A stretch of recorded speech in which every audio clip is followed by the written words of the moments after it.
Hello, my name is Chris Williams, and I'm a program consultant in the Office of Assessment Accountability.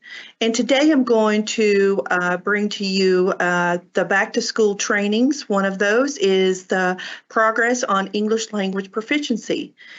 So let's get started today. With the English learner progress, we're going to talk about improvement on the English language proficiency exam by English learners. Which is access. We're going to talk about English learners progress is included in the calculation using a English learner growth table. And so we'll be showing you what that growth table is, giving you some examples through our presentation today. And like I said, the English learner progress is one of our 6 indicators in our accountability system. And so we're going to move right along and see how that is going to be part of our overall accountability weights. How is our English learner progress going to be that way for elementary, middle, and high school? Well, it's going to count 5%, overall for all 3 of those, elementary, middle, and high school. This federal law, there's a federal law that requires the great emphasis on reading and mathematics, and also on our English language progress at elementary and middle school. And I just want to let you know that, some districts may not have a population of English learners. So if your school does not have a population, then the weights are distributed proportionally toward the other indicators that we have for our state accountability system. So for example, if you don't have any English learners, of course, that weight is distributed across, to the other indicators of, the state assessment results in reading and mathematics, science, social studies, and writing, quality of school climate and safety, post-secondary readiness, and graduation rate. So just wanted to let you know that, with this, and of course, at the elementary and middle school, you won't have post-secondary readiness or graduation rate for that 4-year and 5-year cohort, because that's only at your high school.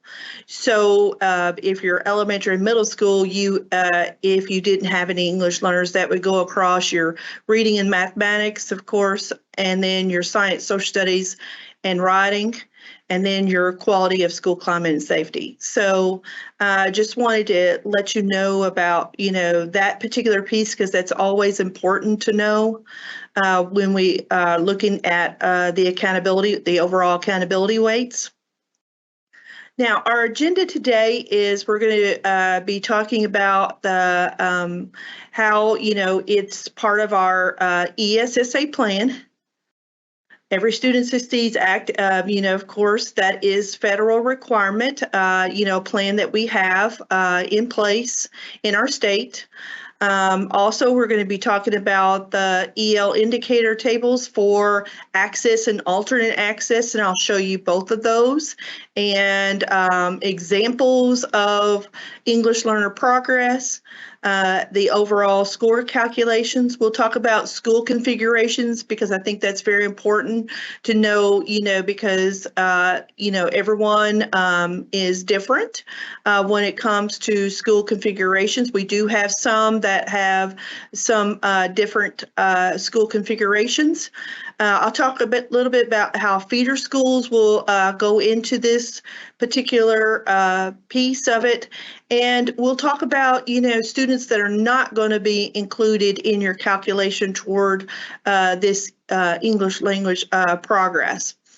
And then we'll end at the end, because, even though, we have the indicator, we also have the English learner long-term goals. And so that's going to get into our next slide with our ESSA plan. Now, I have a link for you here up at the top to our Kentucky's ESSA plan if you would like to look at that. That's going to talk about, all of our indicators for our accountability system, but our focus today is going to be on progress on our English language proficiency indicator.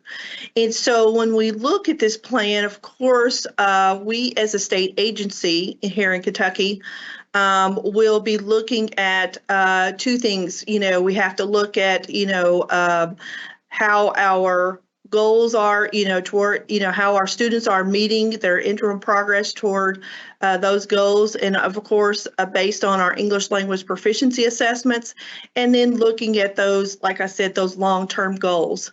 So those are two things that we always have to meet federally. I always, stress that in my trainings, for our access trainings that, this is a federal requirement as well as a state requirement. And so we have to be able to meet both of those laws when it comes to our English learners. And so we're going to be looking at, points from that EL table based on their current composite score from our English language proficiency access, and also, for our students with significant cognitive disabilities, and that's going to be our alternate access, because you're going to see both of those tables here in just a few minutes. And also, when one of the differences when we're looking at our EL proficiency indicator compared to our other, indicators for our accountability system is that, for these students, it is based on, you're looking at the individual student scores from previous year to current year, and for our schools and districts. And so we're not looking at, our overall students. So we have to look at each individual student and see and get their particular points, off of the growth table to be able to calculate that particular indicator. So let's take a look at what that growth table looks like. Now, as you can see on our screen, you can see our first table here is going to be our access. It's based off our access, and that's for our grade levels, K through 12. And then our last table is underneath is our alternate assessment table. And, that's our alternate access students.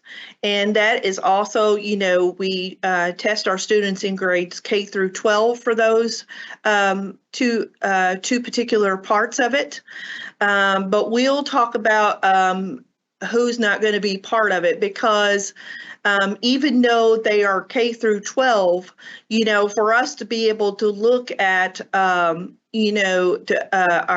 growth to see if our students had made progress or not from these English language progress tables, is that you have to have a current, you have to have a previous year and a current year. So our kindergarten students would have a current year of access, but they wouldn't have a previous year. So, they're not going to go into our particular calculations that way. So we'll talk about how they will go into it other ways. Now, so when we look at our proficiency levels, for access, it goes from a proficiency level of a 1.0 to a 6.0, and 1.0 being the lowest, where 6.0 is the highest. And for our exit criteria for access, that is a overall composite of a 4.5 on a tier B/C. So you would be looking at, around this range of our students for our exit criteria, this last column.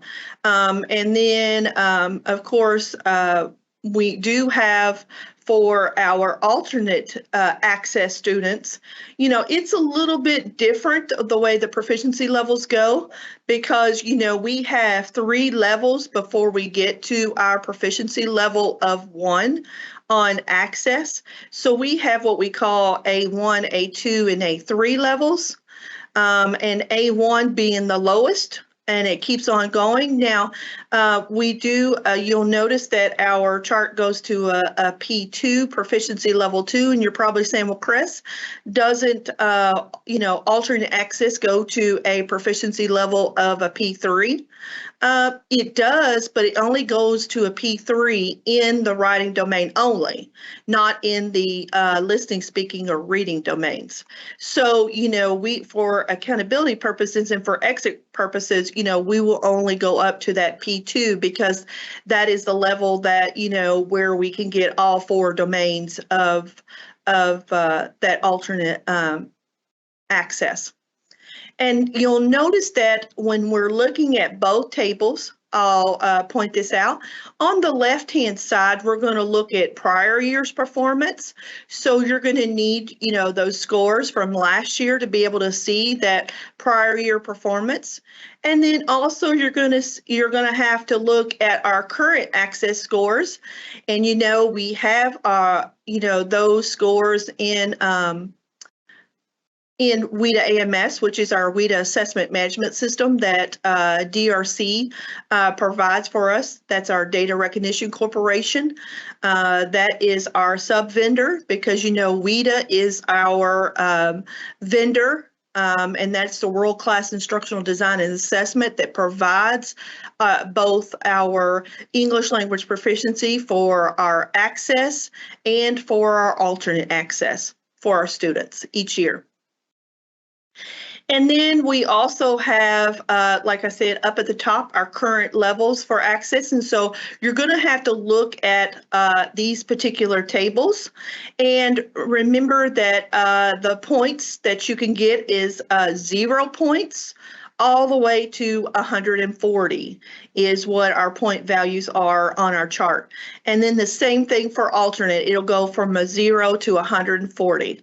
So you want to, make sure that you look at each individual student's scores and then get each point. And remember, whether it's 0 points or 140 point, to 140 points, those points always go into the calculation for your students. And then I believe, let's talk about how we're going to calculate. Let's look at an example of what one of those calculations is going to be on our set on access. So we're going to talk about, 2 different things when we're looking at examples and looking at the point value, because we're going to look at our students who scored, we're going to talk about positive progress and also negative progress for our English learners. And so let's always start with our positive progress for our English learners, that if a student, when you look at their access scores and the student, their previous score on access from last year was a 2.0, and this year, their current access is a 2.5. So that they're going to make growth because they moved from a 2.0 to a 2.5. And of course, they made significant amount of progress, from last year to this year, which is, they 0.5 or higher. On that. And so that student is going to give you, so then you would go to the growth table. So let's go back to that table and you would look at their previous score, which was a 2.0. And then you would look at their current score, which is a 2.5. Excuse me. So when you look at the 2.0 from previous year and the 2.5, and when you go over, you're going to notice that that student is going to give you 60 points. And then let's go back. Let's go to the next slide and just kind of look over that. And of course, it does give you 60 points. And then let's talk about, so then you would, that's one of your students. So you got 60 points for that one student. So you would want to hang on to that 60 points. And then you're going to look at another student. And now we're going to look at how, negative progress toward English language proficiency will go for you. So a student had a previous score on Access. So last year's score was a 3.5 overall composite on Access. But then this year, the student, for some reason, something happened with the student, and they didn't gain any. They lost, they dropped in their score. They went from a 3.5 previous year to current school year of a 3.0. So they didn't make any progress. So those points that student would give you 0 points. And even whether a student gives you 60 points or 0 points, those scores both go into that calculation. And so to be able to go back to that, we would go back to our chart. And we would look at, because you remember our first score was, for a previous year was a 3.5. So we look at on the left-hand side, 3.5. And then we would look at, our 3.0, and when those intersect, that gives us, of course, a 0 score, 0 points for that, 0 points for that particular student.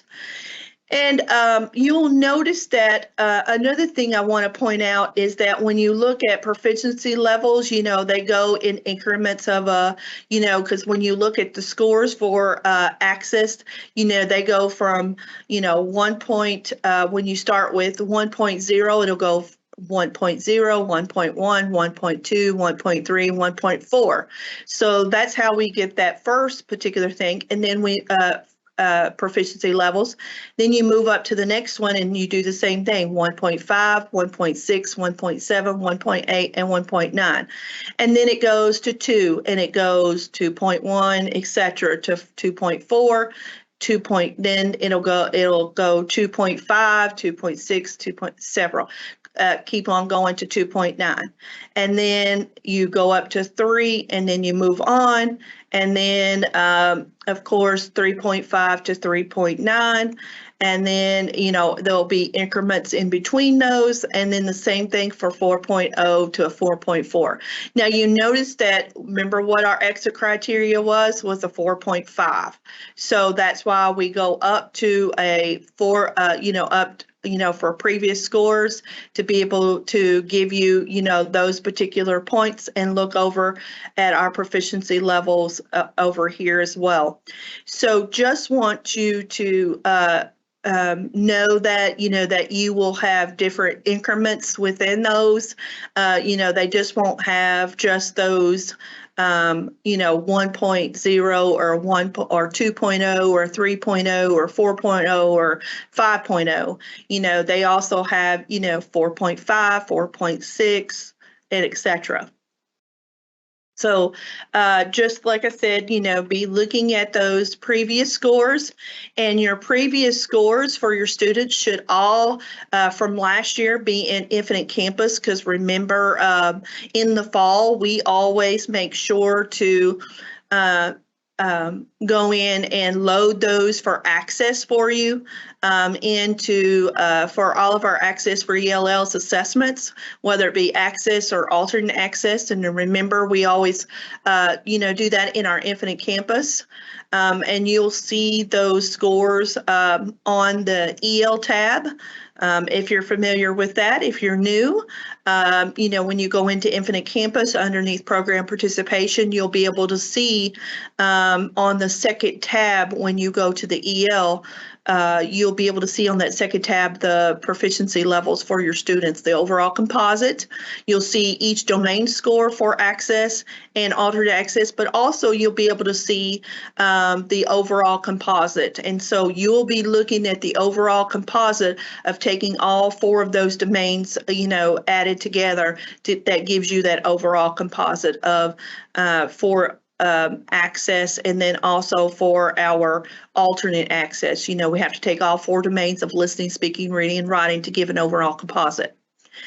So once we get that overall composite, and that shows us in Infinite Campus from last year, and like I said, for this year, those haven't been loaded yet, but they will be loaded into this fall for you. Our office always makes sure to send a file to Infinite Campus and load those scores in for you, so there's no need to enter those scores into Infinite Campus. And then, like I said, for the current year, you can go to WIDA AMS and be able to see, and then also, some of those will be on those score reports as well, for those printed reports that you have for your students. So be looking at that, because those scores are going to be very important when you're going, because you're going to need, like I said, the previous score to current score to be able to go into the calculation. And then, and then be able to get your points to be able to calculate this. So let's talk about how, these points are going to go in. So to get the overall calculation is, you're going to compare, like I said, the students' access and alternate access score performance from last year to previous year using those tables. And of course, to get your point values for each one of your students. And then you're going to take those points and average those all together to get your, to get your overall score for your students. Now, one thing I want you to remember is that when you're looking at these scores and averaging them, for students to be part of, your accountability, they have to be there 100 days. So you're going to be looking at those students that are 100 days. Also, those students have to, they have to, when you're looking at previous score and then current score of our students, they have to have the same assessment. So, and for an example is if, a student took, access last year as a, as a first grader, and then this year they're currently in, they're going to currently take access as a second grader.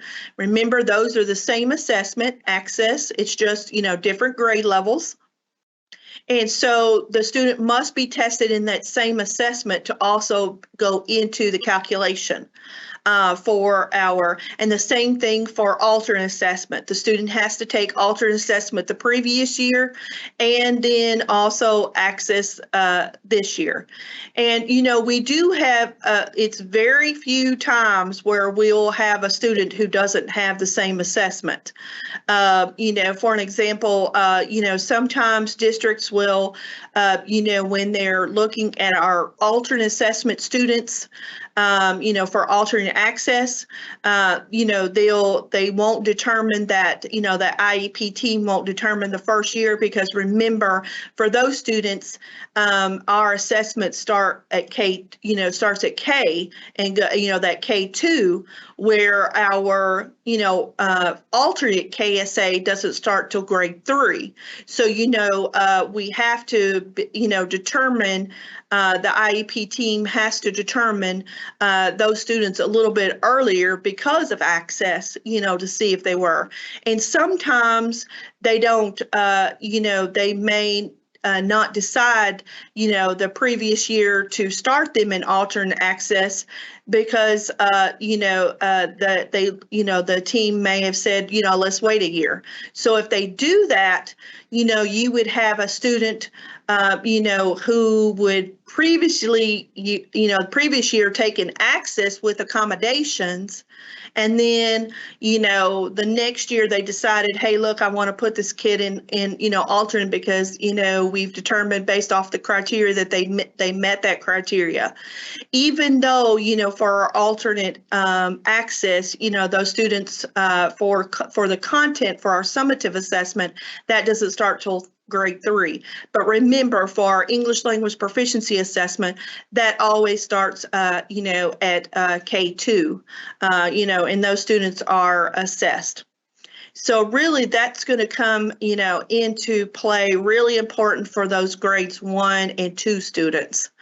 because, you know, our kindergarten students wouldn't go into that particular calculation because remember, they have to have a previous score and then a current score. So they would only have current score. And so that for that particular example that I just told you, that student would not have the same assessment from previous year to current year. So that student would not go into that calculation.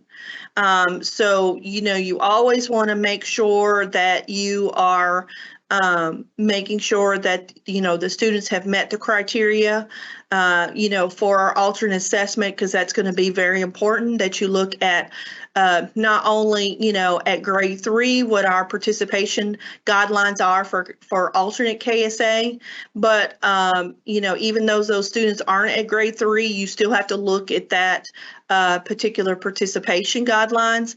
And you also have to look at, you know, our English learner guidelines, which is looking at on the WIDA website and looking at that participation, you know, that participation tree that is on the assessment page. You can go, when you log into the WIDA website, you can see the assess page and get more information. If you're new to access and alternate access, there's lots of information for you there.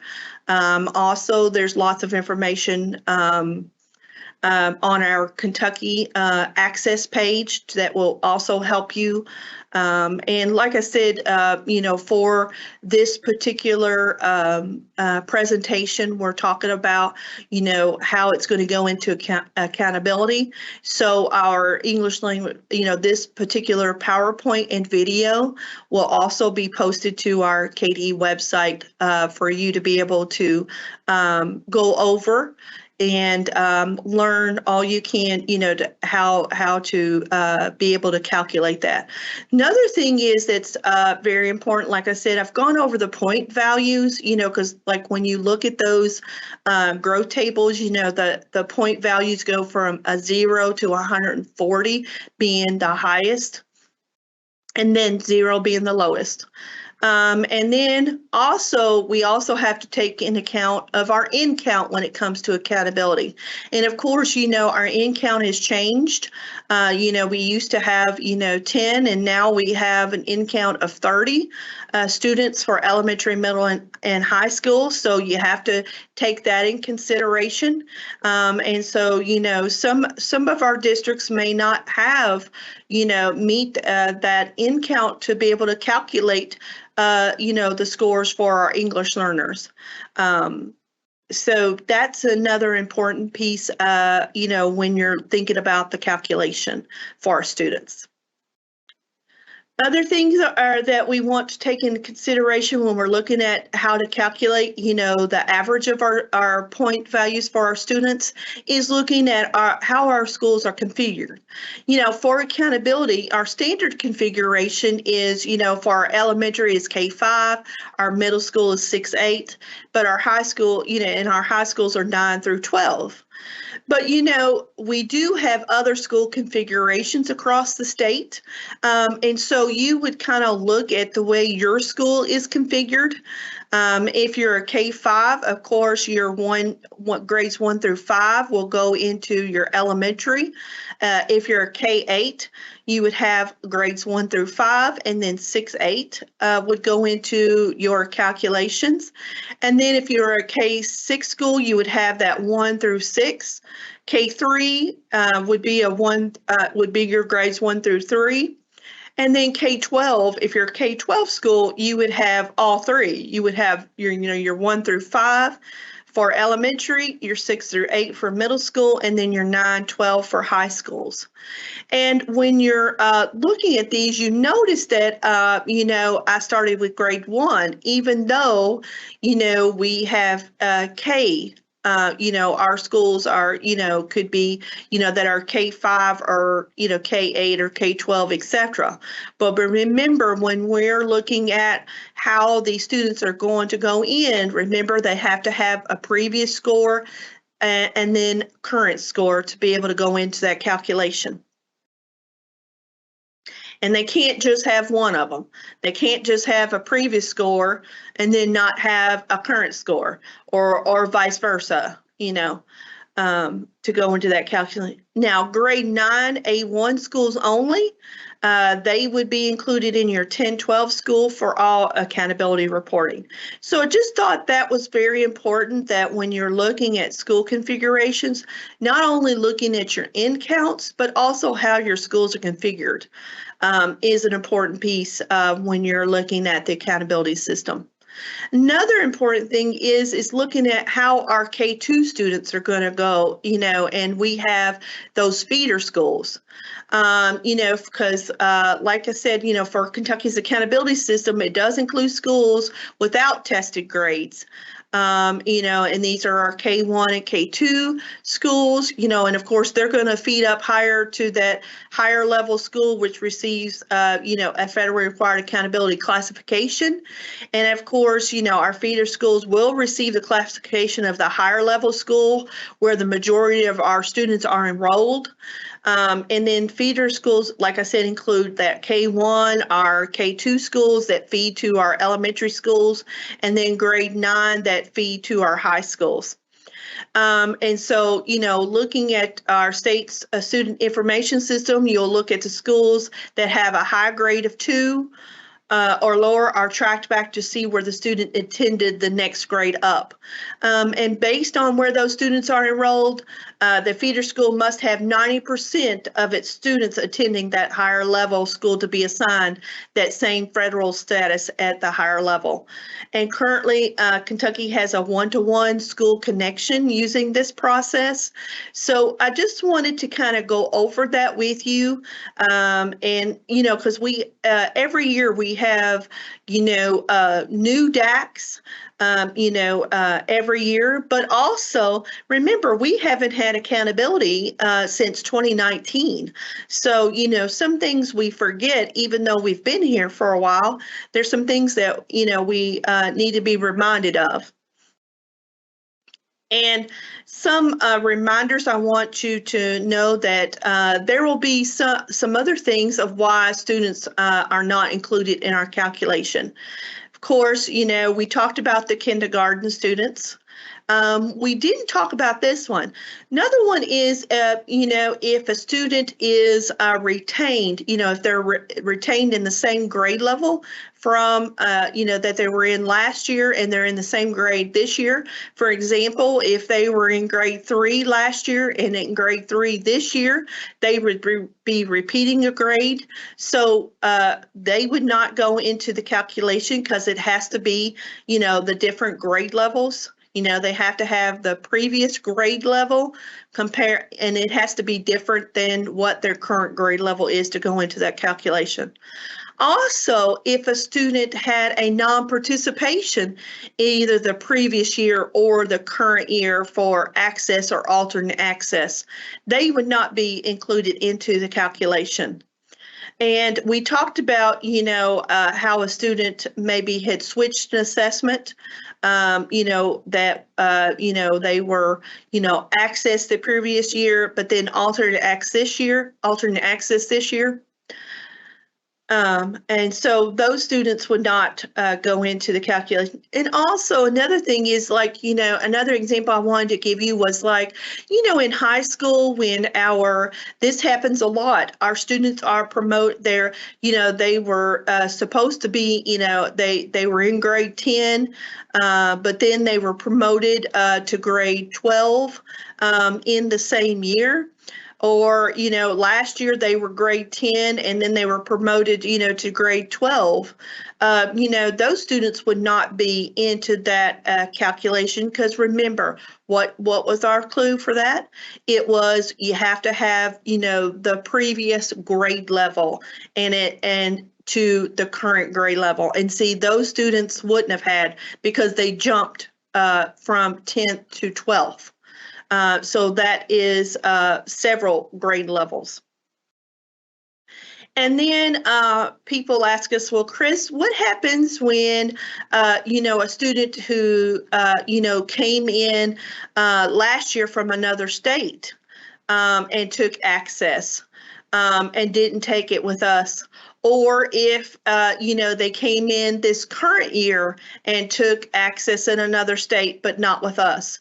They would not go into the calculation because remember, of course, we can't go into WIDA AMS and see other states' access scores or alternate access scores. So they don't go across states. They stay within our state and go across districts. And so that's the way, these scores go.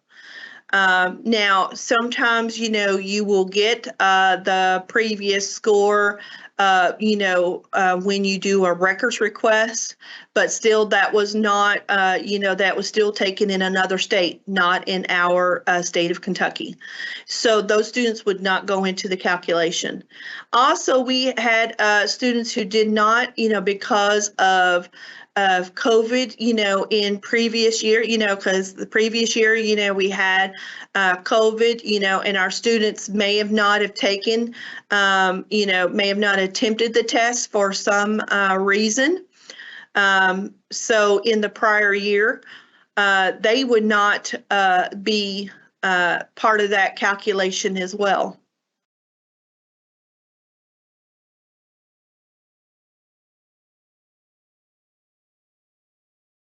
Now, you're probably saying, Chris, oh my goodness, we've got, how, where we, find our scores. Also, we talked about how to, looking at the table and how to get our points and then we talked about how to calculate it. And then where does all of this information for our indicators go to? Well, to be able to find, for all of our accountability scores, those will be publicly reported in the fall. And those are, and where to find those, you're going to go to the school report card. Now, when you go to the school report card, I've linked for you in the presentation on that first bullet to get to the school report card. And then you're going to search by your school or district. And then, once, of course, you also always, before we even, get to exploring our data, we have to be logged into the school report card. And so once you get logged into the school report card, you'll go to the school accountability tab on the left-hand side of the screen, and you'll see that over there on that screenshot to your right. It'll have, Kentucky up at the top, and then it'll have several things, have like an overview, academic performance, etc. And then over on the left-hand side, and one of those things is school accountability. It'll say, what is the overall school performance based on state accountability for your students? Now, you'll notice that, you can see it for proficiency and quality of school climate and safety, but then also our English learner progress will also be underneath that school accountability as well. All 6 of our indicators will be there as well. And so that's where you'll be able to get that and be able to see it publicly once it, we've gone through the data review process in August, and that's August 11th through the 19th. That's your last chance to do your individual changes for both access, alternate access, and all of our, and our KSA, alternate KSA, and our post-secondary readiness. And then to make those individual changes, you'll do that during that particular process. And then we move to our next part of the reporting process is getting to our, quality QC day. So we always get to that QC day, and when we get to QC day, that is just to look for big systemic issues, not for individual changes, and that will happen, after data review. So that will be coming, around, September, around that,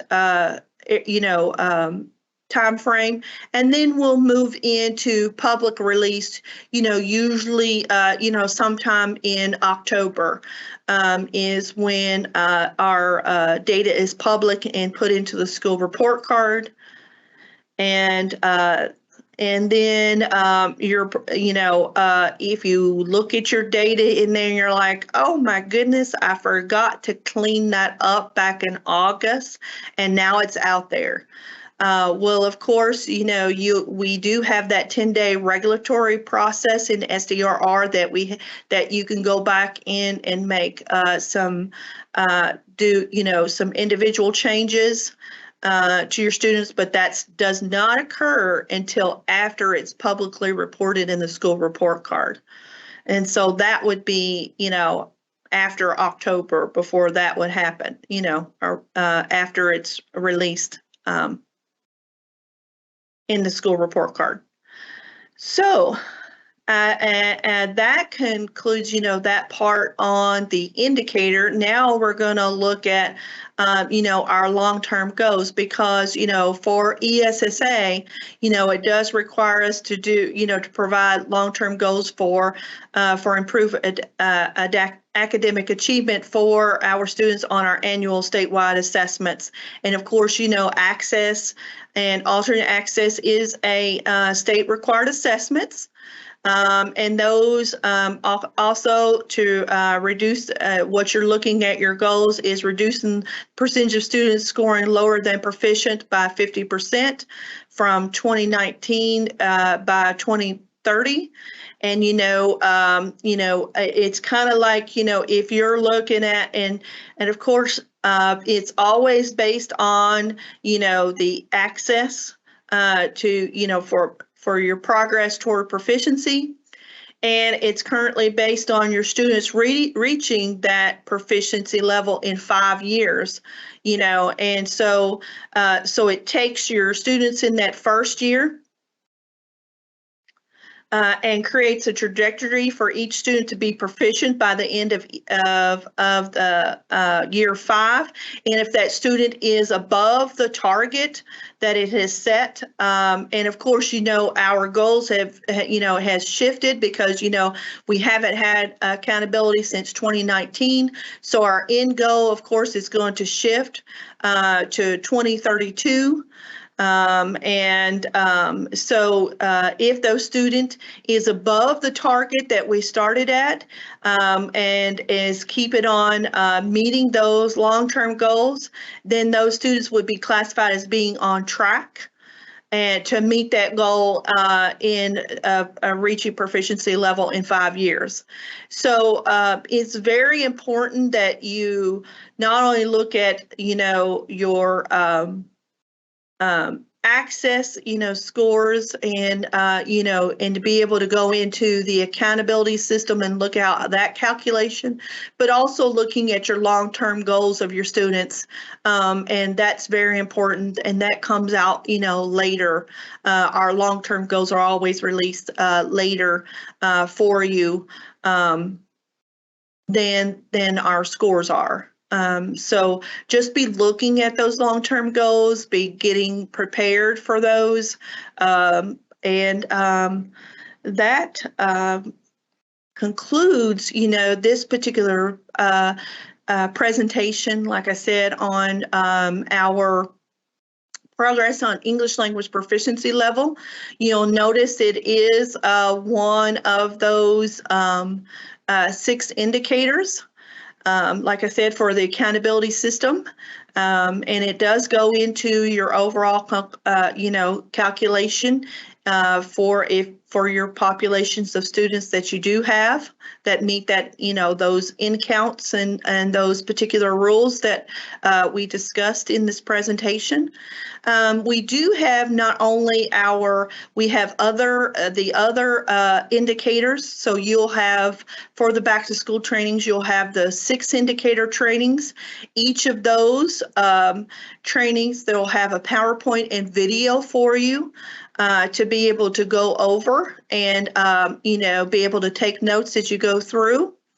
And also, there will be other assessment back to school trainings that you will have as well. So just wanted you to know that you will have not only the 6 indicators for accountability, but you'll also have access and alternate access assessment PowerPoint too that will be different for our back to schools than the accountability indicator for progress on English language proficiency. And then you will also have alternate KSA back to school trainings as well for that assessment. So just be looking for those. Those should be releasing in a Monday DAC email around the 1st of August. And, any questions that you have about these, you're more than welcome to call us after you've gone over these trainings. And sometimes will Chris say, I have, other people besides, my DACs, how can they get these back to school trainings? Of course, we have some, our wonderful district assessment coordinators in our district who share, these when they come out in the Monday DAC email. And also those are posted on our Kentucky Department of Education website. If you go to our communications page underneath, assessments, the assessment accountability for our office, you'll be able to get to the communications page and be able to see all of the Monday DAC emails, and they are by topics. And, that's and that's public knowledge to anyone, whether you're a district assessment coordinator or a building assessment coordinator, or you're a director of special ed or a principal, et cetera. And then also, like I said, anyone could be able to get to these presentations on the following day, on Tuesday, because usually Ben in our office, he is wonderful of posting all of those emails for you. And so, like I said, this concludes our presentation. I just want to give you our contact information. You'll see that on the screen. And then if you have any questions about, our English learner progress or about any of the access or alternate access or screener trainings, also, you're more than welcome to call our number as you see on the left-hand side of the screen, or, also you can email me, and you have my email address as well. So I want to thank you so much for all you do for our English learners. You all are wonderful, and I couldn't do my job without you. And I appreciate each and every one of you. And I welcome you to the beginning of the school year. Hope it's wonderful for you, and you all have a wonderful school year, and have a wonderful day.